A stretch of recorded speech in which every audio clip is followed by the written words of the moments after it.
मैं वाद विवाद में नहीं पढ़ना चाहता हूं, लेकिन मैंने पहले ही कहा, आप जो बातें कही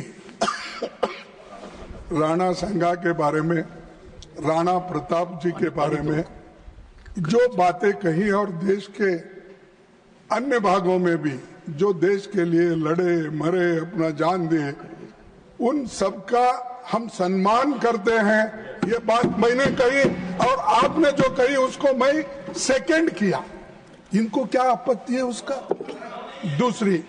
दूसरी बात मैंने ये कहा कि कोई बात का आपको और उनमें इतिहासकार आपके और उनके अगर है, उनमें मतभेद है तो आप जुड़ा।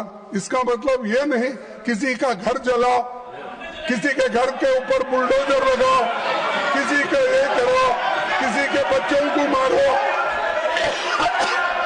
तो ये बात सर, ये बात मैं नहीं मानता। संविधान इसका परमिशन नहीं देता, और संविधान जब परमिशन नहीं है, ये बातें यहाँ लाना ठीक नहीं है। इसीलिए मैं आपसे अपील करता हूँ, उनको कम से कम इतिहास पढ़ के, और उन्होंने जो इतिहास पढ़ के एक दूसरे से बात करने दो।